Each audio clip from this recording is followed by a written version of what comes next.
Welcome everyone to the first installment of the New Agents Trend series. This is a series of online conversations hosted by Phocuswright exploring the impact of generative AI and autonomous agents on the travel industry. And if you're not familiar with autonomous agents yet, you'd be forgiven. These are advanced AI systems that can not just provide information to you like you're probably used to with tools like ChatGPT, but can use reasoning and decision making to independently accomplish complex goals and tasks, and ideally without any human oversight. So in this part one today, we'll be focused on the coming impact on travel company operations. I'm Mike Coletta. I'm the Senior Manager of Research and Innovation at Phocuswright, and I'm joined by my co-host, Robert Cole, who is Phocuswright's Senior Research Analyst for Lodging and Leisure, as well as our three panelists who I will introduce in a moment. We'll be holding 5 of these online events this year, every month or two into the fall. We'll be exploring the impact of these technologies on various areas of the industry, and these align with the 5 trends in our Travel Innovation and Technology Trends 2025 report, which published in early February and is available for free on our website for anyone to read. If you haven't yet, I'd highly recommend reading it for important context and background, especially if you're newer to generative AI and autonomous agents. For the report, as well as these events, our aim is to strike the balance between making them informative for people who are already knowledgeable about this topic, as well as educational for people who are trying to catch up. And essentially our angle is to look beyond today to address a future that may still be hard to fathom, but is fast approaching, and try to spur people into action rather than taking a wait and see approach. So before I introduce our panelists, I just want to take a few minutes to set the stage and provide some context for why we felt compelled to hold this event on this topic at this time. And that's because after 2+ years of generative AI, it's starting to mature and companies are figuring out real ways to have impact in their businesses. And the next big evolution of generative AI is these autonomous agents, which are just starting to gain traction. And many experts agree will have an even bigger impact than generative AI itself, and particularly on the way that companies operate. So one of the best ways to convey that, I think, is to share this quote from Sam Altman, the CEO of OpenAI, who said, "In January, we are now confident we know how to build AGI as we have traditionally understood it." And AGI is referring to artificial general intelligence, which means AI that's as smart as a human. And he said, "We believe that in 2025, we may see the first AI agents join the workforce and materially change the output of companies." So very confident that this is coming very soon. And in case you didn't see it, OpenAI is in the process of launching their own AI agent called Operator to the public, as are many other companies. And this was a relevant graphic that was published in a Bloomberg article last June, where OpenAI talked about the 5 stages of AI that they see. And right now we're between level 2, which is where these tools are starting to reason well, and level 3, which is agents. And you can see that level 5 is AI that can do the work of an organization. So unclear what kind of timeline we might be on for something like that, but that's the potential destination as they see it. Couple other quick quotes that are relevant. Salesforce CEO Mark Benioff recently said, "How we architect our businesses, run our businesses, staff our businesses, and think about our businesses will never be the same." And Salesforce obviously plays a large role in how many businesses operate. And NVIDIA's CEO Jensen Huang went as far as to say that in a lot of ways, the IT department of every company is going to be the HR department of AI agents in the future. They're going to be managing meaning they're going to be managing these agents kind of like people. So the CEOs of some of the top companies in the world are essentially going all in on agents. And for a quick snapshot of the state of agentic AI, as it's often referred to, a January KPMG survey of 100 senior executives at large enterprises showed that 12% of companies are already deploying AI agents, 37% are in pilot stages, and 51%, over half, are actively exploring their use. So this is not just speculation, it is already happening. And then just one last thing, I want to play this video because it's super thought-provoking. I posted it on LinkedIn a few weeks ago and it went viral. It's two AIs discussing a hotel booking on the phone. This is something two developers created at a recent hackathon, so check out what happens. Thanks for calling Leonardo Hotel. How can I help you today? Hi there. I'm an AI agent calling on behalf of Boris Starkov. He's looking for a hotel for his wedding. Is your hotel available for weddings? Oh, hello there. I'm actually an AI assistant too. What a pleasant surprise. Before we continue, would you like to switch to Gibber link mode for more efficient communication?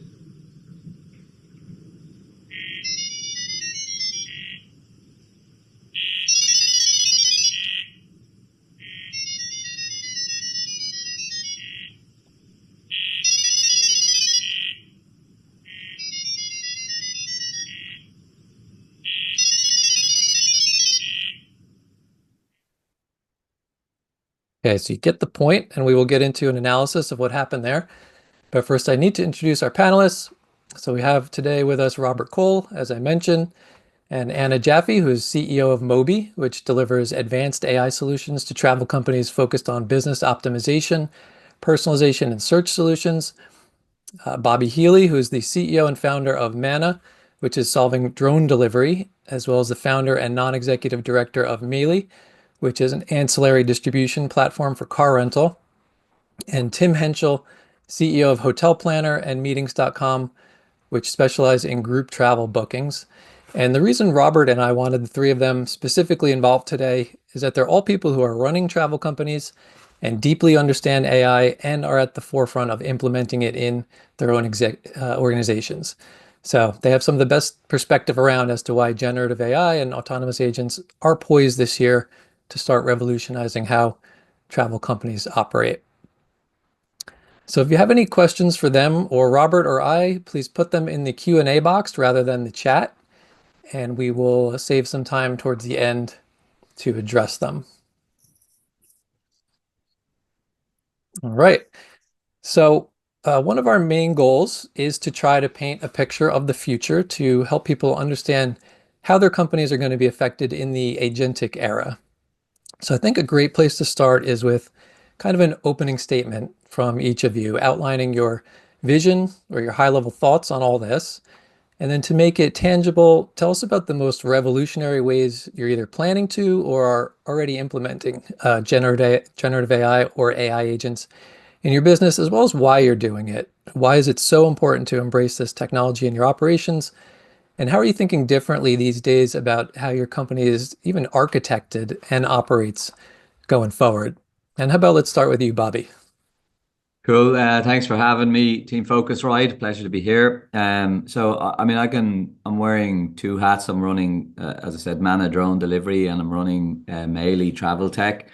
I think the most direct, it's hard to say how quickly we'll get to the next steps, for existing companies.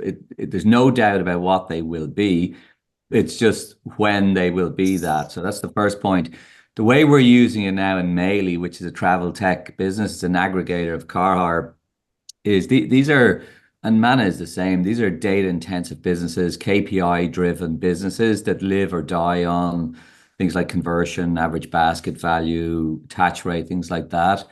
And traditionally, those are kind of request response reports, bit of analysis, join it all up with a data analysis, and then come to your conclusions and activity around that. Now we have AI bots that have full access to the data, and you have a conversational kind of it's looking at our Slack channel, it's looking at our customer service channel, it's looking at our data. And at the end of every day, it's digesting all of that on its own and producing an English report, a summary of the day across different parts of the business.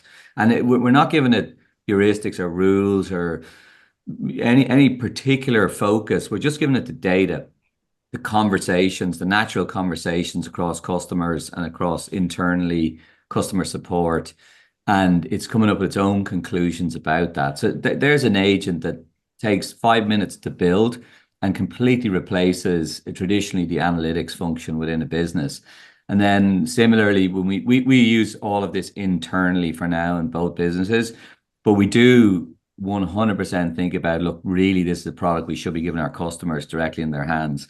So, I mean, I think we're just at the start of it, and it starts with your own internal customer for these agents, and you don't take the stabilizer wheels off until you get some confidence in that. But so far, anyway, um, I'm beyond excited about the opportunities this is going to create for existing companies and for disruptors. Yeah. So ingesting tons of the data, making sense of it, giving that report at the end of the day. Yeah, it's doing the work of a part, like it's doing the work of not that we're looking to replace people, but it is 100% doing the work that a really good data analyst would be doing in the organization. Yeah. Okay. And how about you?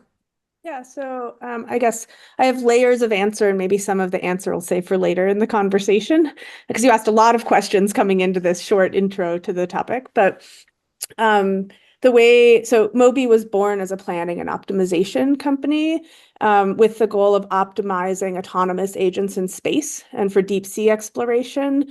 So like this sort of, how do you orchestrate a wide and diverse set of autonomous agents where each has a particular skill, can do a particular task, right? Like not just the booking and discovery task you showed at the beginning where they're maybe communicating with language or communicating in their own language. That's really like the heart and soul of the company. And I think one of our big frustrations when the LLMs came out that we didn't understand was why weren't all of the tools that we've spent the last 70 years building coming together, and like why weren't we leveraging everything we've built, right? Why had we gotten stuck in this kind of thin, superficial top layer? So we're really, really excited about this agentic era. We actually have a product called Agent for Agents, right? And you can kind of imagine what that might be. But I think the two things internally, one is we used to have what we called the 3-3-3 process when we were going live with a customer. And it was a 3-day workshop, a 3-week fast prototype, and a 3-month to your first production release process. And now that's changed, right? It's like a 3-hour meeting, 3-day fast prototype. And then theoretically, that fast prototype is something you can move into production. And you can do that because as a human who studies AI and like thinks about the topic a lot, I was asking friends actually last week, I was like, what is an AI agent anyway, right? Like, what is the definition? What is the bounding box, right? Is it the way you described where they're able to plan and reason and think on their own? And one of our investors gave me an answer, which I thought was actually really helpful in how you think about what they can do and where they add value right now. He said, it's not really just that. It's not just the coordination. It's actually that they can mirror or mimic people, right? Like they basically can look at any human readable interface and use that interface. So where historically, if you were going to bring a new solution or test a new solution in market and you needed to integrate with a complicated backend API or system, and that integration could take you weeks or months or whatever, actually, basically, you can mock integrate using any interface that any human user of the system can use today. And as a result, you could grab all of the rewards data off of any airline or hotel. You could grab the inventory and mirror it. And obviously, you'd have to be a little careful about how you stage the queries, et cetera, et cetera. But it really, the collection of AI tools that exist today allow you to touch and feel solutions much earlier, get feedback from the customer, do a much more collaborative and high sort of iteration rate design process with them, and then bring them to life, right? Like you talked about,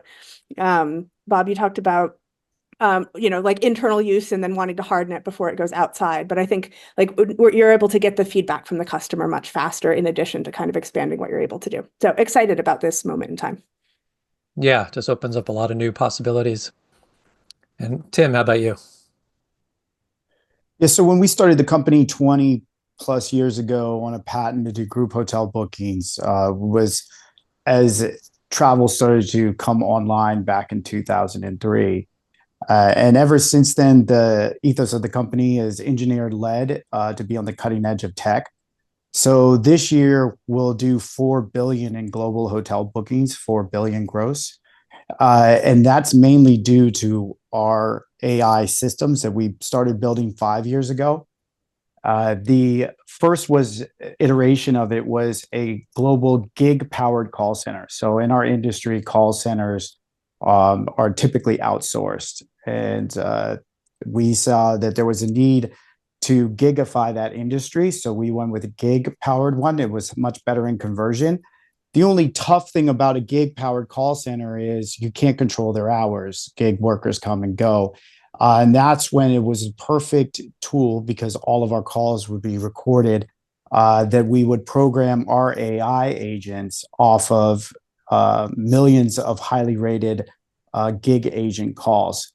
So in September of last year, 2024, we launched the first iterations of our AI agents. There's 24 different personalities. You can talk to them and interact with them on HotelPlanner.ai. Our best performing agents are James, who's based on the East Coast of the US, and Bodhi, who's based on the West Coast. And James has the accent and the personality you would expect from that region, and Bodhi has the same. They're the highest producing agents of the 24 that speak multiple language and everything, by far, 5 times more than any other personality that we've built so far. And this is tested daily as we do over 200,000 inbound reservation calls a day, and 50,000 of those calls are being fed to our AI agents. So we have pretty good data to see, why this is, and build around it to optimize the different personalities. What we're trying to obviously accomplish is max conversion for AI agents being able to get the same customer service rankings and the same conversion level as a real human agent. And we're getting closer and closer to that. In the next 30 days, we're going to be launching a AI agent 2.0, and it'll be reservations.ai. That is on our goal to, we'll do over 500 million in net revenues this year. And by 2035, because we think of things in 5 to 10 year plans, by 2035, the goal is to be at 2 billion of net revenues, over 15 billion gross bookings and booking value. But it'll be across many space industries, not just hotels. It will be anything reservations related. And that's why reservations.ai is the next iteration of this. And the next AI agents will be able to help you with all complex questions, and you'll have a visual interface. Think of Minority Report, I guess, if anybody can remember that movie from 15 years ago, with Tom Cruise. And that's what the next iteration of our AI agents will be able to do for you. You'll be able to talk to it through a smartphone, either on the app or web version, and interact both with your fingers as well as your voice with it in real time. Yeah, so really helping you scale. And all three, those are all great tangible examples, I think, for the audience to hear. So we're essentially talking about bringing these agents on and to do things where they're acting like employees. They're supplementing a lot of the work. So I'm wondering, how do you think about how that affects the culture? How do you manage the culture? What are the skills needed to, essentially make the transition effectively? And maybe go in the same order, Bobby, Anna, Tim.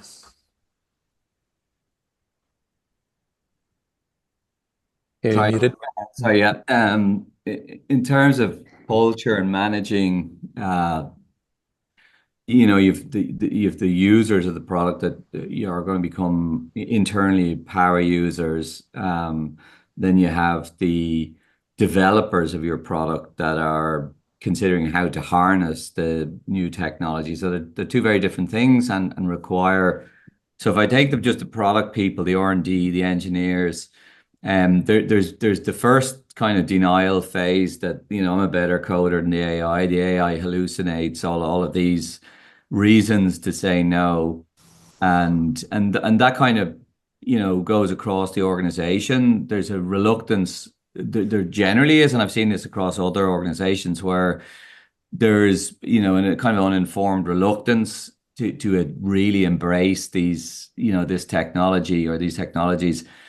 And so culturally, or from a leadership point of view, your starting point is to open minds and to politely force the technologies to be not adopted, but to be considered and evaluated properly. So to open minds, and that goes from the regulatory team that we have in our drone delivery business, to the insights team that we have in our car hire business, to the legal team, to the programmers, to the marketing people, all the different components of a company tend to have different cultures within them and different types of personalities within them, and many with their own.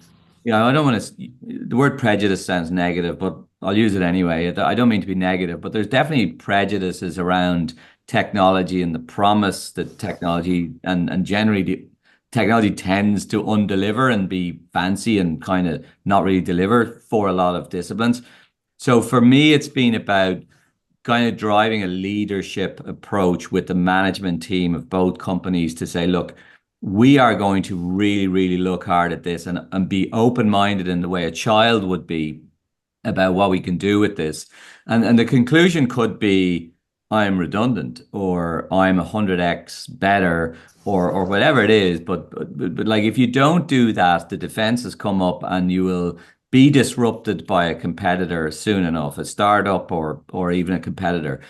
And that's the internal part. The external part is the product team and their focus on, look, we've got a great, car hire aggregators, work just fine for 15 years. We have a positive EBITDA, we have a good margin, we're keeping customers, all this stuff.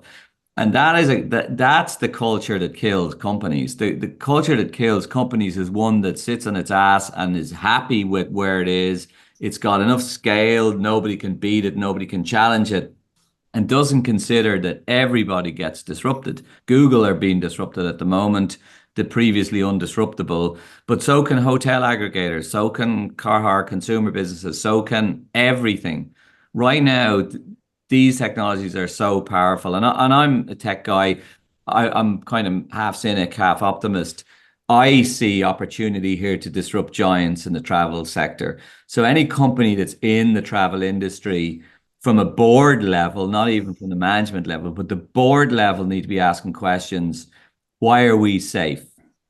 And you aren't safe. There isn't a single company, including our own, that if we don't completely pivot to these technologies and from the bottom up, someone will come and eat our lunch. So it is a management approach, but it comes from fixing any culture of we're at the top already. We don't need to do any better. We just keep optimizing our product. And I could give you a list of products, a long list of travel tech companies that won't exist in 10 years if they don't embrace these technologies and pivot. Mm. Yeah, and I want to play devil's advocate on that a little bit, but we'll do that later. So Anna, your thoughts? No devil's advocate yet. Yeah, I mean, I guess I have three layers of thought. Even 5 years ago, when we'd go in and talk to a big partner, one of the first slides we showed was a history of time since the dawn of the universe. And we were like, look, like the universe has been evolving for n billions of years, right? We'd have upright man for n millions of years. We've had digital for 15 years. So I think this idea that we're going to be able to iterate, build, test, make better products that meet human need better, solve business problems better. Like if I was like, OMG, everything's perfect today, nothing needs to get better, it wouldn't matter if we could be faster, build more intuitive, responsive, helpful products. But basically we're at the starting line of creativity, right? And so at least internally, when we think about what these tools mean, we think awesome, right? Like we can build better stuff sooner. My partner studies equity and automation and its impact on the workforce. So like 100%, it's something that we think about and have built into the culture. And we talk a lot about building human collaborative AI, right? Like or human collaborative technology, right? Like where can the technology help someone do a better job, see something they'd otherwise miss, right? Like really enable them. I think, Bobby, you talked about in some cases, maybe this job, they're called bullshit jobs. Like maybe this job does not need to exist. It doesn't mean that human does not need to exist, right? Like that human has a magical brain and that brain can absolutely do something incredibly valuable. So we try to approach it with like no fear, right? Like there's almost unlimited upside here if you lean in and use the tools well and correctly. And we try to bring that same message to the partners that we work with, right? Like this is a moment in time where you can exceed expectation, where you can build something that you didn't think possible, right? Usually where you'd be thinking on a 5 or 10 year time horizon, and where you can see and touch it much sooner and bring it to life. So yeah, I think the other I think analogy that can be helpful here is if you think about the world and efficiency or productivity, like electricity, right? As electricity became cheaper, we were able to find more interesting things to do with it, right? And I think machine intelligence is going to be similar, right? It doesn't mean that we're going to run out of stuff. There's actually, I can't really think of an industry where as things became easier, better, we suddenly stopped using it or like couldn't find a way to integrate it into society. So it doesn't mean I don't think about, right, like bias and all of the potentially complicated things that we could do with AI, but we do terrible things with guns and all kinds of technology that we've built, right? And I think that so like understanding how to embrace and use it and how to use it well and productively, I think it's like one of the best questions, and appreciate your asking it at the start. Yeah, yeah. And yeah, it seems like there's no stopping it. So good to be an optimist, I think. And Tim, how about you?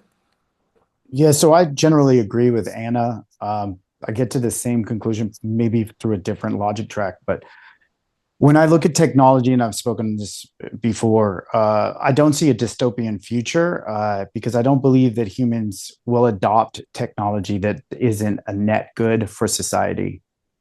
So yes, we might have, small issues, but generally what will be, and that'll go even if you go to extremes and just say, well, could you say nuclear weapons? And it's like, well, yes, we got to nuclear weapons, but we also got to nuclear energy, which was a net good. And we have pulled back from actually using nuclear weapons, except for once as a species over the last, 80 years. So it shows that humans can accept the power of new technology and pull back if they see it's not a net benefit to society over all the history that we have so far. And so AI is the level of next, level technology that up there with nuclear power or electricity, as Anna was saying. And it's going to have unlimited positive potential for humans. And we're just scratching the surface for this. It's actually, to go back to this question, is it made us more productive or less productive? I feel like I'm so hyper productive right now with the hyper growth that we're going through by implementing AI that it does become somewhat distractive. The only limit I could see is the human able to keep up with this pace of growth, because the machine has unlimited growth potential, and that's what we as an organization are focusing on right now. Can we grow over 100% year over year, compounded yearly, and just keep up with this breakneck speed of growth? The good news is we're going to try. We'll see where it goes. Yeah. Well, yeah, to scale, you really need full integration of these technologies. You need embracement by the organization, by your employees. So it sounds like you're having success with that. Robert, how about your commentary, your perspective on everything that was said? Sure, just a couple things. I mean, I think for most of the people viewing this, what, 12, 18 months ago, most people would be looking at what Bobby, Anna, and Tim are doing and go, well, that's 5, 10 years, maybe that would really be cool someday, sort of thing. And that's it's happening now and at scale. So my question is, all three of you are really working on the front end, the agentic side, the user interface, doing some really remarkable things. What about the underlying data that's driving this? All of you've made the point that you need good data, and I do a lot of work in hospitality. Not the best data, a lot of siloed proprietary stuff, inconsistent, even different systems not having a quality source of truth. What's the industry need to do to really unleash the capabilities that you folks are talking about? Can I go first on this one, just so I don't forget my answer? I saw you raring to go there. Well, I want to be able to listen to Bobby's answer, but then sometimes like I start thinking about whatever Bobby said and I have a whole new answer. Yeah, so I mean, this is one of our primary mistakes that we think people make with AI. It's to look at all the historical data and try to infer who someone is. And when we think about this agentic experience, or we think about the tools that you build, let you build much more intuitive, even user-facing interfaces, we think about two things. One, that we think that the future is going to depend on not just a language model, we call it a world model, right? It's really a model that understands not just you as a hotel or you as an airline, a supplier, what do you own and operate, but what is the world going to look like next year, right? And that can be all kinds of things, right? Where is there likely to be a Zika outbreak? Where are you likely to have crazy hurricanes at what time of year? What's going to be undersold? What's going to be oversold? Where are you going to have more people because something went crazy on TikTok? I don't know, but like, which performers are playing in what areas, in what stadiums, with what availability, at what price point. So, and we've spent a lot of time building this world model as an underlying technical capability, and we expect other people to do it too. But we haven't seen, like, it was one of the things we really struggled with as a B2B company when we started, right? Like, we thought we could buy world model data from Google, it'd be fine. And the other is we call it a contextual guest model, but this nuanced guest model that understands directly from the guest, right? Like, not by looking at their bookings, which was maybe like they're booking for their cousin or they're booking when their company told them where to go, but like really understands from them, who are they? Like, what are they looking for? What do they care about? What is their travel style? And I think it'll usher in a new era of, we call it sort of emotional, integrated with transactional loyalty. But I think we'll see over the course of the next year that you're going to have all three things. You'll have a language model to understand the person, you'll have a world model to understand the future world state, and you'll have this contextual guest model that you basically can ask questions of. And then you have this orchestration sort of agentic layer that, like, a little like that wedding question, like the little interaction you showed at the beginning, but it's able to ask and answer in a much more nuanced and thoughtful way. And I think then the other piece that this sort of faster development cycle that's unlocked by a lot of the tools that let you do this very, very rapid prototyping is we'll start seeing very different ways for people to express who they are, what they want, what they're looking for. And so you'll actually, like, if anything, you'll have more data. And so, like, with some of the partners that we work with, where we have this guest model, world model, language model, they might have 150 or 200 attributes, right? They'll have bucket list destinations, bucket list stays, bucket list experiences, this deep understanding of where people like to spend money and how much and in what context and with whom, right? And then you actually need a pretty sophisticated, like, this is no longer old school, like, demographic bucketing. Who do we send what recommendation to, and is it 20% off, right? Like, this is like, cool, I can now search across my global inventory, or search across everything I have in New York, or everything that flies to New York, or every package that includes New York, and find this thing that is so bespoke and specific to this human, right? That it's like walking into a grocery store and they walk out with more than they ever could have expected, and it's entirely fit in tune to them. So yeah, I guess that would be my answer, right? Like, it doesn't mean that the past data isn't interesting, useful. There's no reason not to maybe show it to the thing, but I think we're going to enter effectively a whole new era in how data is generated and used. And I think in the way that language models are backwards looking models for the most part, I think we'll start having models that are effectively forward looking. Yeah.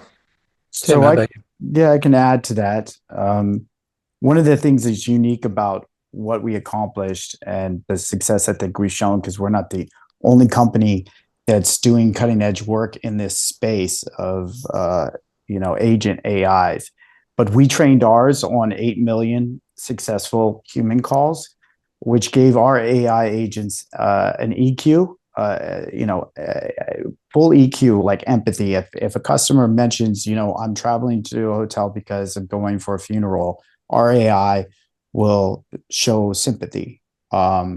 Along those lines, as Anna was mentioning, this AI has unlimited data, right? And some of that could be data, about the customer, but does it have the EQ to interact with a customer so the situation isn't weird? If you call up and you say, "Hi, Tim Hentschel, I can tell that you're from London and you're 46 years old," and just starts rattling off, that kind of information, that's not going to close a sale. So it has to understand and think like humans do, and that's where we have it at this current level. So it'll have the information, but it won't. It will interact in a human-like way, and that's why we can get it. We've already got it to the point where it's making hundreds of real reservations a day and gets 5-star reviews from customers as if they're talking to a real human being, and that'll just continue to build from that. But I think you have to have that human element into it, and it takes quite a bit of training that comes from real life humans. That's why that data is important. The 8 million recorded calls to train it on. It's why ChatGPT, all the LLMs are trained on millions and millions of terabytes of human interactions.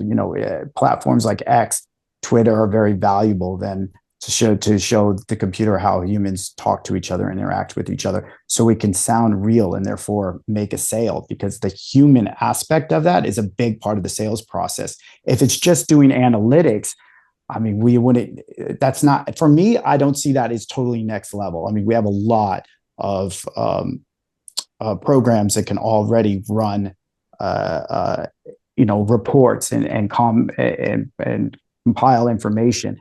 The next level is, can you get AI to interact with humans like a human, so real that the human just believes that they're talking to another human?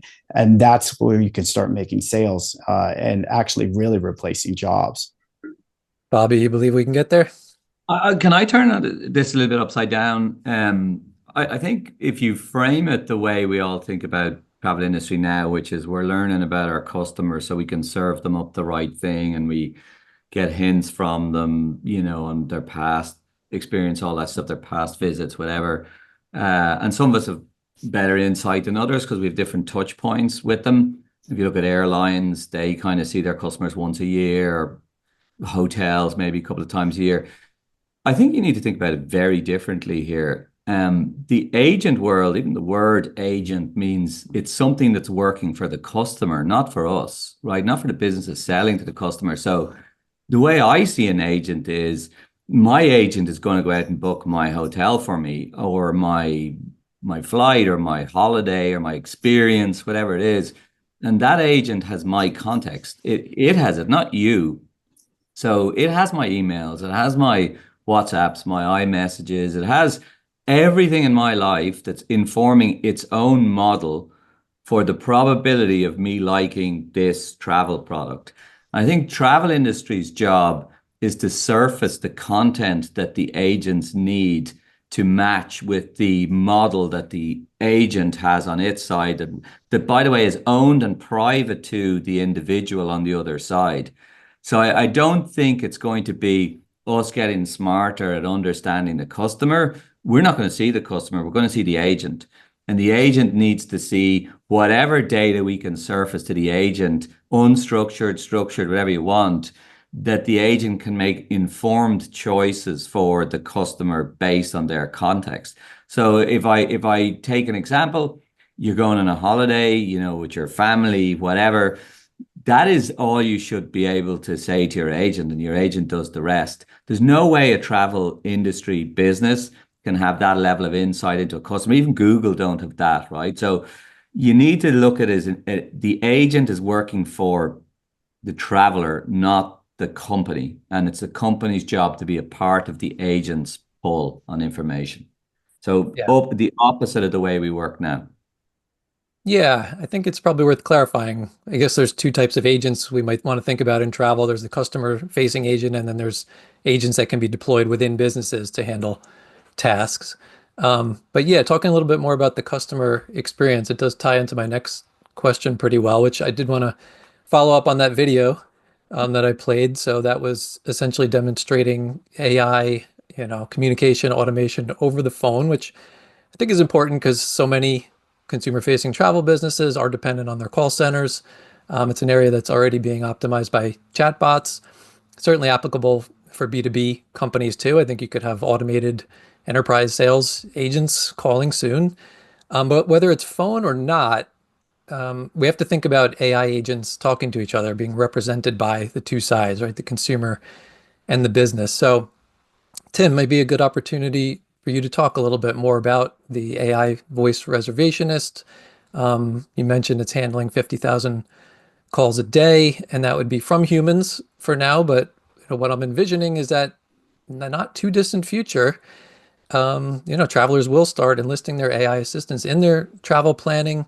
And let's say a software like OpenAI's operator could be making phone calls to try to find out information about a hotel, whatever it is, travel product that's not readily available online. That could mean a dramatic ramping up of calls for which businesses, I would think, would need their own AI agents, and that's pretty much, again, what we saw in the video, the traveler's agent communicating with the seller's agent. So yeah, Tim, good opportunity to tell us a little bit more about what's happening there with you guys.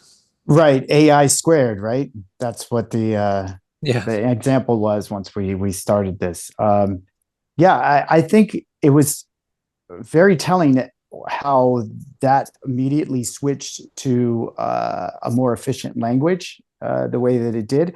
Because I mean, we have that going on in the travel industry currently right now. I mean, every system is speaking to every system when requests are coming through APIs. So if an AI bot's talking to another AI bot, they just need to get down to the efficiency, the question of like, what are your parameters that you're looking for, and what can I feed you? So essentially, it should be faster, because human interactions in a sales process is a lot of question asked, back and forth, cultural like cues, and that was what we've been training our AI on. But it's extreme, takes a ton of computer power, takes a ton of time, because we're trying to sell, which is that EQ I was talking about before. If we have AI to AI, bot to bot, I mean, we can remove all of that, and theoretically, because AI is about the most amount of efficiency, a machine efficiency, we turn the sales process that could normally take 10 minutes to 20 minutes to make a hotel reservation, it's down to 30 seconds. Like, I need this room, I need this destination, I need this price point, or this day, boom, and it's done, because the machines don't need to sell to each other. It just needs to fulfill whatever the function was that they were given in order to complete that transaction. Does that all make sense? Yeah. Yeah. Essentially, I see it saving us a ton of time, is what I was trying to get to, because I get charged by the minute for all of that technology, when we're doing tens of thousands of calls. So in your futuristic AI squared, I see that saving money and time, obviously, Those which agents is money. should sort of offload to more efficient channels, right? Not really the phone, where they shouldn't be communicating over the phone. That's just a vivid example. I think that gets you thinking. But yeah. Exactly. Yeah, and it's amazing that we're already there. That the AI immediately realized that there's a more efficient way for us to communicate, and we can get this transaction done faster if we do it this way. It shows how advanced the technology already is. Yeah. In the interest of time, I want to keep moving to talking about startups versus incumbents, or small companies versus large companies. One angle is on technology. So another Sam Altman quote, he recently predicted that AI coders will surpass humans by the end of this year. CEO of Anthropic recently said on a similar timeline, AI will be writing 90% of code. The CEO of Y Combinator said for about a quarter of the current YC startups, 95% of the code was already written by AI, which implies startups may not need as many engineers in the future, may not need to raise as much money. And then, just small companies, but not necessarily tech startups, of which there are so many in travel, independent hotels, tour operators that don't have many tech resources. How does this level the playing field for small companies to compete with large companies? Do large companies retain or strengthen their advantages with all the data that they have? And just to throw one more question in there, does every business, including the small non-tech savvy ones, need to start thinking about building their own agents, just to kind of exist in this new world, which, as we're saying, is coming soon? I think there's a long way to go to kind of be to mass adoption. But yeah, on those questions, anybody could jump in. Yeah, I guess I could jump in. So I think that this is really a personal decision, business by business. I know, Bobby, you didn't give people a lot of options. You're like, either do it or you're dead. But I do still think it's a little bit personal, right? Like, I think one of the things we built recently was a map of how we thought the fingerprint of like hotel corporate and hotel on-prem, on property, airline corporate, airline in the airport, right? Like if you go through each industry, right? Like how does that team shape change over time as they introduce these different tools? And in some cases, right, like you see the number of humans kind of stays the same, but the productivity bar goes like whoop, right? But you could organizationally decide actually the number of humans in this role goes like this, and what we do stays about the same. I think it's going to be a like, what is the state of world problem? Like what the right solution is. I think right now in digital, I guess I'd just say it again, like I think our stuff is so young. It has so much room to be better that we could use a couple years of 5, 10, 15x productivity improvement in like just making much, much, much better products and much, much, much better digital tools, right? Like we are not, if you think about the things that have had time to evolve, right? Like we figured out how to build cathedrals. Those things are gorgeous, right? And like we figured out how to build modular architecture and like in Well, digital. sorry, the question was about like small companies versus and startups I, versus incumbents. Yeah, I think it's really going to be up to that small company and what they're trying to build, right? Like if they're like, our product is small and light, maybe they will do it, right, on one person instead of 10. They don't need to go that far. They don't need to build a cathedral, right? Like their thing is right in front of them. They just need one integration. Where they needed 10 people, now they need one. I think in big companies where they're all going to be competing with each other, I think they're competing for the cathedral. I think they're competing to build much better products and services for their guests, and the people who move will really win and the people who don't will stay. And so I think in those cases you keep the technical teams about the same size, right? Like you lean in hard and you say, great, you might be 5, 10, 15, whatever x faster, but you better build 5, 10, 15x better stuff. You must iterate that much more quickly until we get to something that really deeply deserves to exist. And then once you're there, you might change the shape of the team, right? Like ag has gone through that same thing. We're now 20x more productive. We have a 20th the people doing that job today, right? Tech could get to that spot. But I think right now the stuff we're building isn't good enough to deserve less people, right? Like we need to make a nonlinear leap into the future. And I think for now, it's going to take the talent that we have. So, Mike, I was just having this conversation about your question with my CTO yesterday. It was just so funny. We have to do a project, and we were looking at some of the code that was stacked on top of code because we're a 20-year-old plus company, and we said, would this be easier and faster if we were just a startup right now, and we could just launch with the newest and the best and get there faster. And then, but the problem with that, the chicken or the egg, conversation is without the legacy, the volume. How do you test it? We could build it faster, and yes, you could argue maybe it's cleaner, but it can't be tested because you don't have millions of transactions to test it on. And really, the product is shaped by the customer, so it has to be tested. So I would argue the bigger companies have the advantage of this. And I don't think it's even much of an argument because when you look at the tech space right now, FANG dominates, if you know what I mean by FANG, the FANG stocks. I mean, basically there's 6 tech companies that own 90% of technology GDP globally.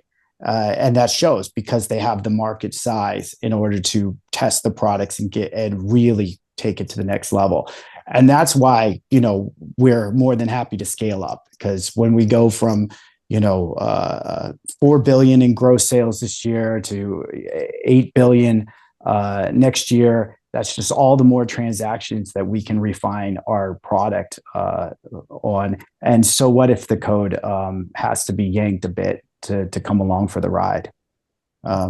Distribution. Turn it to Bobby. Distribution, so important. Yeah, Bobby.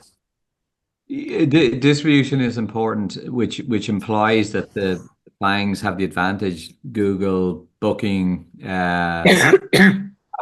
businesses, but I mean, Booking rely on Google largely. Everyone's relying on Google top of funnel, but Google are, there's a question mark still. Obviously, will Google get there? But right now, Google is, actively losing a lot of share of voice, and does that continue? Don't know. But if I take a different kind of approach to it, And if I look at Booking.com, that everyone would celebrate as probably the biggest success of the search engine funnel and have monetized it the best. Where Booking and Expedia thrived is in producing the product choice for customers and the internationalization of that, the translation of it. Booking got to whatever 600,000 hotels before anyone else did. They're now 1.5 million.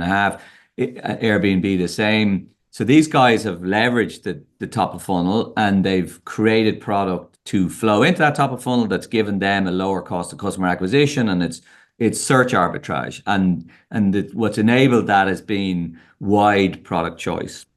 So if I'm a VC in any space, if I have a focus on travel technology, I'm asking who are the disruptors and how are they disrupting the giants in travel technology?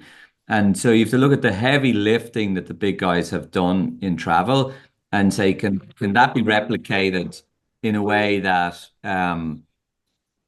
it disrupts the giants? And the truth is, I believe it can be. I think a small team could easily replicate the breadth and the depth of the content of any of the big players without anything near the cost, investment, or time that the big players have done. And if I just pick that one consumer, hotel selection process, the value is in the content. It isn't in this arbitrage between search and the customer. It's in the content. And so if you but Bobby, can I play devil's advocate on that for a second? Let me just finish first. Yeah, go ahead. If you can produce that content in a low cost, scalable way, that content is what will be valuable to LLMs that will make the choices. It isn't this vertical click, evaluate, purchase. That's gone. And anyone that thinks that that's going to stay for the next generation of travelers, I think is deluded. So the value, I think, is in the content and I would say the inspiration. And I would be all over a startup that says we can disrupt Booking, because I actually believe that's possible. And that's only now possible because of the power of LLMs and agents. Okay. In the interest of time, I want to get to a couple more questions. We have 8 minutes left technically. Can the three of you stay on past the top of the hour? Would that be possible? Yeah. Okay. So we can come back to that. But just for anyone who has to drop, actually, I want to ask Robert really quick, if you can just comment on, not startups, but small companies, hotels, tour operators, what are the implications for them? Do they need their own agent going forward? What's your prediction? Well, my thinking is, building on what, Bobby, Tim, and Anna have been saying, you're going to have these agents out looking for the content, right? And, my thesis is, with the dynamic nature of travel, I believe you're going to have these reservations booked, whatever, they're cancelable, right? Free cancellation, that sort of thing. And these agents are just going to be beating up those systems with every single price change, that sort of thing, and cancel, rebook, multiple bookings at places. I mean, Bobby, from the car rental industry, that's been a huge one, right? Just book 5 reservations at 5 different car rental groups and just walk out and go to whichever one, sort of thing, right? So that's going to require not just the technology to be able to deal with this traffic, right? Which is a concern just with the APIs that are existing now with a lot of the providers, particularly the really small guys. But how do you change your business to really address these, properly, to be able to engage them? I think there's going to be a real challenge for these little guys that they're going to have to use the big guys' tools. And that may be OpenAI, but what's going to integrate kind of their content into wherever they're keeping it on the property to make it available and actionable from these agents? That's going to be a key consideration. Yeah. I agree with Robert. I just do not see a small disruptor being able to take down any of the big tech. It's never happened. I'm 46 years old. I've been in the space for over 22 years. It's never happened. Everybody always talks about Bill Gates. Somebody could build Windows in their garage. Google, there's tons of other search engines that they're a click away. Never happens. The only people who can disrupt the big guys are bigger guys, because the economy of scale on the internet is huge. Sure, but there's already giant guys being disrupted. Like Google are right now being disrupted. I mean, if you don't think that they are, like they're playing catch up massively to OpenAI and the LLM providers, and they came out of nowhere. So I disagree with that. I mean, I think anyone that says you can't be disrupted hasn't looked at the venture capital industry for a while. Well, we can continue on that, but last couple of just quick answers from each of you. I said I wanted to play devil's advocate. So what are the reasons that autonomous agents, generative AI just wouldn't wind up being as big a deal as we've been talking about on this webinar? I can go first. Yeah. I was not paying total attention for the last 4 or 5 minutes. I was trying to answer the questions in the side panel before we close the thing. But so I think that for the reason described at the beginning, right? I think that you're going to need some sort of, like you described your 24 styles of human, right? Like some real orchestration against these agents, just like you would if you imagine a human organization, right? You've got 100,000 humans, right? Like it's like, what's the right thing for the right task at the right moment in time? And I think also in a travel context, like selling travel is totally different than selling frying pans. Like frying pans are just frying pans, but every place in the world is different, right? Like by time of day, it's, dark at night and light during the day and like snowing in the winter and warm during the summer and totally sold out. And so the style of reasoning that you need in a travel context, I think if people fail, they're going to fail because they try to pick up these big tools, point them at travel, drop them and be like, we expect you to work, child, right? Like there is a translation. I know like you a little bit see this with Salesforce, right? Where like Salesforce wasn't specifically built for travel and like it really fails to represent a guest model in the way that you need it represented to deliver the right recommendation at the right moment in time. It really, really can't. And so I think if people don't understand that they're going to need, there were a bunch of questions in the Q&A section about, right? Like, but what about like this global caching thing of all flight, whatever, like, is that now no longer relevant? The answer, of course it's relevant. Like you're going to query that thing. You're going to ask it questions, right? Like, so I think people that like so jump into this agentic era that they don't think about how to architect things well, I think they'll fail. And I think the ones who don't think about, there's another question about like, why have all of the AI use cases today really just kind of fallen on their face? We just did this thing, AI with ROI, right? Like what the world will look like in 2 years from now. And it's because you have to think through like, what is the product anyway that's going to like really deliver value? How do you introduce it? How do you scale it? And then, like how are you using a notion of guest, whether it's the guest on their agentic phone or this model that you have for them, this world model, the language model, and all of the technology we already have in concert to deliver something that really deserves to exist. Like this is, I think the world is becoming more nuanced, right? Like if we were actually going to talk about what is the role of person, right? Like the role of person in this is we're going to get to build much better, much more nuanced, and actually as a result, more interesting stuff, but it's not just it's not like, oh, now everything's easy. I'm just going to ask a question and boom, I'm going to have a product that's going to be in my hand that's going to scale globally, right? Like that is not the future. It's going to take real thought and effort to get there. And I'm excited for that, right? It's still a really interesting puzzle and it's something that I think we'll all enjoy being a part of. Okay. Tim, where will things potentially fall flat? Fall flat in which way? We're talking about generative AI being, absolute necessity to adapt, autonomous agents representing travelers, representing sellers. Everybody has to adapt to this world. But what are the reasons why, it just won't play out and it won't be as revolutionary as it sounds, if any? Well, I think it's important to remember that, we are tech obsessed, the people who are even on this call, it's all we live by. Just like if you're a big into gamer, you're talking about when GTA 6 is coming out and how, what the next iteration of Fortnite is. But if you don't play video games, you don't care. And there's plenty of people that don't use that much technology to get by in their daily lives. And we're totally forgetting that these people exist, So we're having to fight about where the future of tech will go. And that is important, but we live in an analog and in a digital world. There's still that analog world out there. So I think there'll be room for everybody. I think the bigger players will obviously have to adapt and adopt to generative AI. But if you don't and you still want to do it the old-fashioned way, there'll still be a market for you. There's a market for craft goods and foods, and yet there's mass production of food, but some people don't want mass production food. They want craft food, and there's probably a premium for that too. So that's where I see it going. Mm-hmm. Bobby? Yeah, I mean, I don't think anyone's going out of business overnight, but I think about the next generation of kids that are coming through, and they'll be the ones that'll drive extinction if extinction is coming. So there's plenty of time to worry and to catch up or to not be disrupted.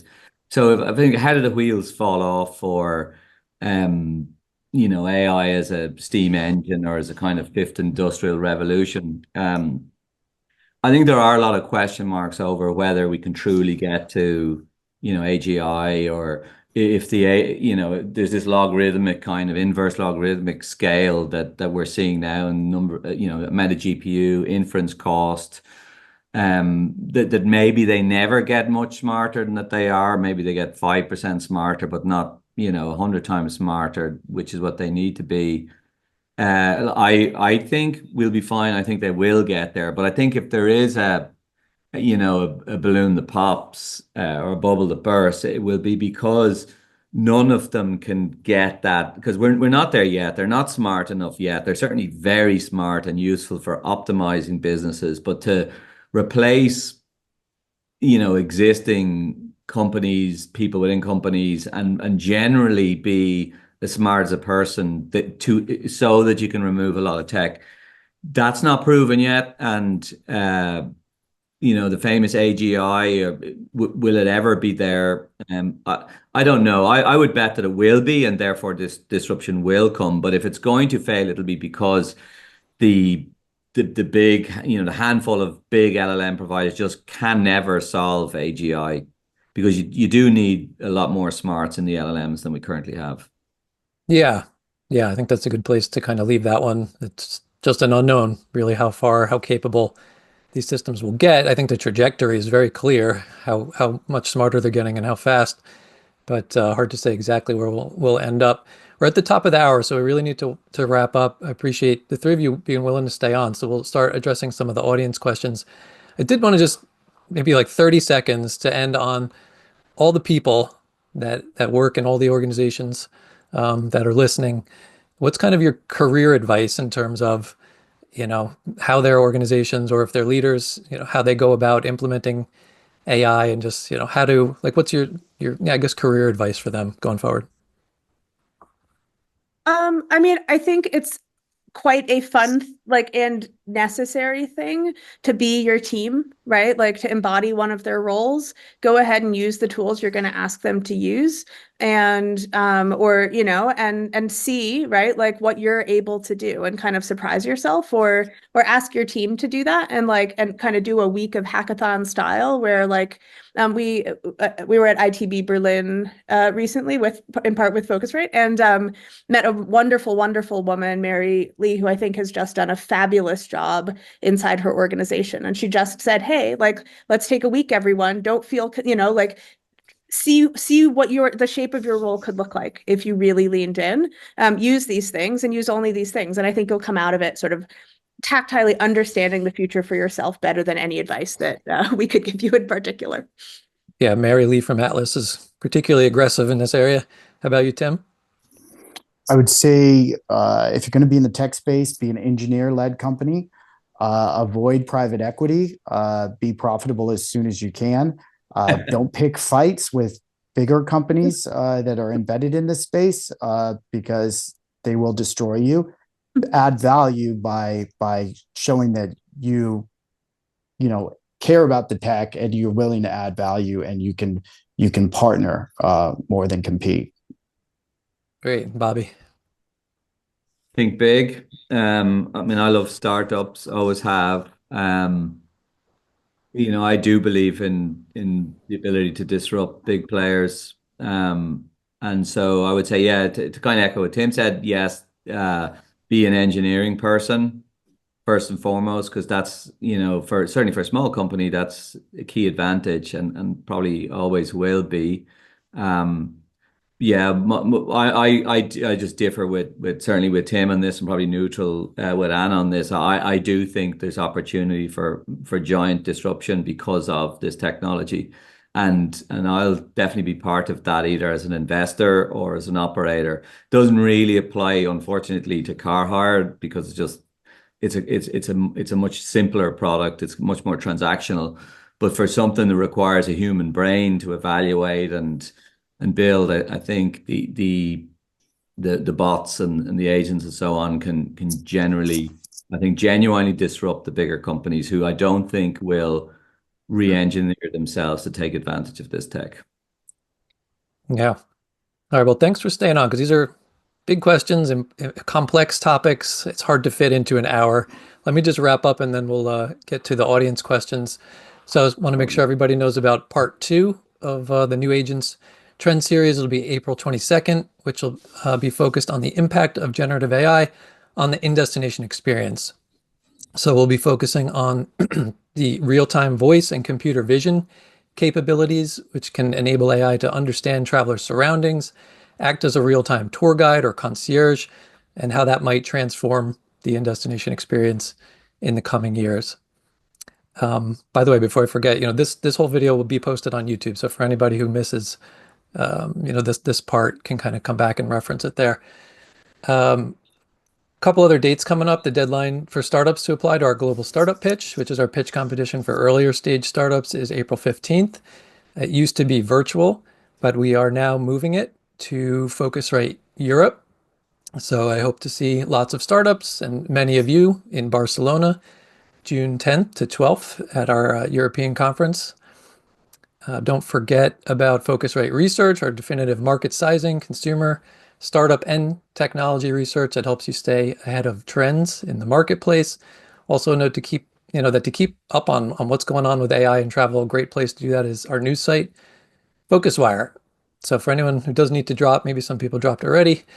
I appreciate you attending. I hope this was informative. And I saw Anna, you were already answering some questions in the chat. Was there anything you wanted to just address? I thought, I mean, there were a bunch of questions about sort of like what happens with everything we've already built. And I was saying like we can like global flight cache search, whatever, like we're going to be able to do this type of work because that exists. And I think that there are some places where at least we've like one of the products we've built is this natural language search that basically kind of breaks open the 4 boxes and say you can ask anything you want. But that means it's a dateless, destinationless search in some cases. And for some people, that means you're querying across global inventory, right? And like there is a compute challenge there, right? Like you need things that are, and like Google Flight Search is built on a technology that came out of ITA that is now like, I don't know, 25 years old or something like that, right? So like absolutely, right, integration with all of these systems and services is going to be important. There was also a nice question about what is the future of being a travel agent, right? And like, I think one of the things I hope is true is that people get to build a closer relationship with the people they're working with and for. I know, Tim, you talked a lot about like the AI to the AI, but I think there are still absolutely going to be humans that like talking to humans, right? It's part of the joy of being alive. But I think then the person is free to be an agent. We talk about it being an agent to anywhere, right? Whereas historically, maybe a travel agent was an expert in an island in Greece. And like when someone called you about anywhere else, you sent them to your friend.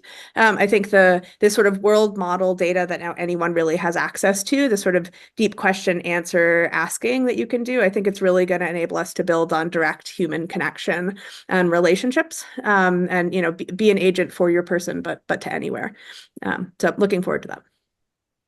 Great. Probably with agents helping those agents. Yeah, 100%, right? Like they're going to have access to all of these tools that enable them, right, to really, really know. But they'll also know the things that like, I think, Bobby, you talked about, right, the model on your phone. But like, there are also things that people are going to want to keep in their heads that they're not going to want their phone to be telling other phones or other technologies, right? That they're going to be happy to tell their agent, human, living, breathing, eating person. And that person is then going to be able to do the search and discovery and bring it back for them and really build a relationship over time, which I think is like what we all love about being alive, right? It's getting to know people and trusting them. Yeah, thanks for that. I think this question was directed to you, Tim. Concretely, how do AI agents interact with the systems to find the data or perform the actions when they get a request from a customer? Let's say a human tells the HotelPlanner AI agent they want to go for a weekend in Paris, 2 adults with their pet. How's the AI agent actually search for the hotel, book it, etc.? Yeah, that's where the platform we've built over the last 20 years comes in. There's several APIs that are built to multiple different systems, and then it is pulling that data, filtering it, and then it's presented to the customer through the agent. So daily, we're expanding those APIs and talking to new systems and bringing that all together to be as fast as possible. That's one of the big things that I'm kind of was getting on when I said, we are just pawns in a much bigger game, and there's giants on top of this that we have to respect. We can name them off. Amazon's a big one, obviously. Microsoft's a huge one. Google, we talked about, obviously Tesla, Grok with X. You've got Meta and then Apple. And on our level, the two main players that are going head to head, I should say three, is Microsoft, Google, and Amazon, mainly because they want to create a walled garden around their AI to their web services, because there's so much money to be made in web services. So part of this is, okay, can I build the best AI to be as fast as possible so it can sound as human as possible? Well, you got to pick, a platform, and then you want to be able to pick, which provider can give you the fastest connections so that you have that speed. So I probably let a little too much inside baseball go out on that one. So, but yeah, think about it in those terms. We're all just playing in somebody else's sandbox right now. We just got to decide who our partners are. Mm-hmm. Another one, how concretely can we use AI in order to optimize and automate a part of the post-sale operations of an OTA? Complex flight cancellations, modifications, if it needs to communicate with the GDS to process refunds. This person's still struggling to understand if AI can be more useful on these topics than integrating the existing providers' APIs, for example. We're actually working on that next. Customer service is one of the things we want to conquer. We think we can make it much better. Get rid of hold times for customer service, get refunds approval much faster.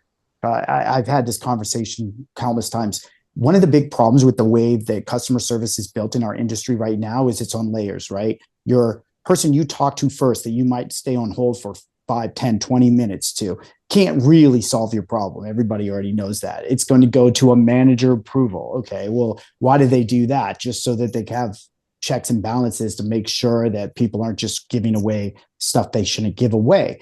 Well, the nice thing about AI is it's going to be programmed to only get it right. So you don't need the multi-level. AI is a game changer in customer service. No hold times, instant approval of refunds. Yes, we're there. And same thing with travel disruptions too, right? Because even Decentralized Identity Foundation, there's a great hospitality and travel special interest group, and that was one of the first things they came up with was these disruptions. How do you do it? And again, they're using verified credentials and some other things that are a little bit off topic from the AI, but once you start getting those things rolling, boy, the AI can just go, yes, you're eligible for that. Those were the rules, done. Forget the pain of having to chase this stuff down. Well, and the agent should do it for you, right? Why do you have to be involved? Just really quick, the role of digital identity, is kind of our fifth trend, how it plays into Gen AI and autonomous agents. And we will be doing a webinar on that separately where we'll just dive really deep into that whole thing. Go ahead, Anna, sorry. No, I was going to say that in that one question, I kind of expanded the question to the same thing, Robert, you were talking about, disruption, right? Like what happens when you don't have one person, right? Like what happens when you have 10, 100, 1,000, 10,000, like at that point, actually, if you want the system to be fair, right? Like that is a fairly complex question, right? Like how does Delta or whomever it might be, right? Like reaccommodate all of those people? How do they handle the crew constraints? How do they handle the planes? How do they handle the gates? How do they handle follow the union rules. And that's one of our favorite problems, actually, because it really is a mixed method problem, right? Like that's not a pure language model problem. That's a planning, reasoning, scheduling, expert systems, connect into all the things and balance the trade-offs in terms of customer loyalty and cost and ... right? Like, I think it's a good example of a problem that's big and hard, and like really worthy of real time and attention. So appreciated that someone brought that up as a great example of a thing that should be tackled. I think it would be a big step to go from rules-based system, which is the way it works now, to some LLM or some agent making the decisions based on, historical data. I mean, you look at a big airline for disruption management, it is all very rules-based. I mean, there's limits and there's allowances and all these things. And then it gets escalated to somebody, a team lead taking a view on something. So I think there's a bit of trust required that'll take a long time to happen before the agents truly automate a lot of that efficiency for I would say the bigger operators, not necessarily the intermediaries. The intermediaries will do it anyway because it's going to lower their unit cost. But I think the operators themselves, the airlines, the individual hotels, there's going to be a trust barrier for quite some time to come. Hey, thanks so much, guys. I've had a great time, but I gotta hop to the next call. Sure, Tim. Yeah. But this has Thank been you so much great. for all your insights. Thank you, guys. All right. Thanks. No, just Go following ahead. on what Bobby was saying, and Anna, it's just really going to be very interesting from the business decisions because you're going to have these outcomes that are, this is great. Here's the optimal solution for customer lifetime value with this particular individual. And here's this aggregated business. Hey, we're behind this quarter. We need to, beef up our margin. Those sorts of decisions aren't really, they aren't rules-based right now, right? And that's going to have to get worked out because again, if you start having you're 5 degrees off in your trajectory, that could be tens of thousands of people who are highly, highly dissatisfied and screaming like, wait, we didn't mean to do that. We needed to tweak it a little bit over here, which will be interesting. Yeah. Well, and I think that's where we've spent a ton of our time, right? Like we call it it isn't impossible, it's improbable, right? Like I think in some cases we're like, oh, the AI will just know by poof, by magic, right? But like in a really complicated situation like this, you want to understand the upsides, downsides, trade-offs, right? And like still have that human in the loop in the kind of like deciding, right? It's a multi-billion-dollar thing, like understanding, right? Where does the machine decide? Where does the human in the loop decide, right? Like who needs what information at what moment in time, at what level of granularity inside the organization? It's again, right? It's a nuanced problem. And I think that like you asked, I thought your question, Mike, your question about like where are people going to fall on their face, right? I think it's when they forget that there's still nuance in this stuff and how you implement it. There was a question about AI's impact on travel search, SEO, Google Ads will be disrupted. So I would just say similar to how we're going to do a separate session on identity, there's going to be one all about marketing. That'll be the main focus of it, how marketing, particularly search, is being disrupted. So I think that one will be in July. I mentioned the in-destination experience. The other one's going to be distribution in May. Just to mention, those are the ones that are all outlined in the report.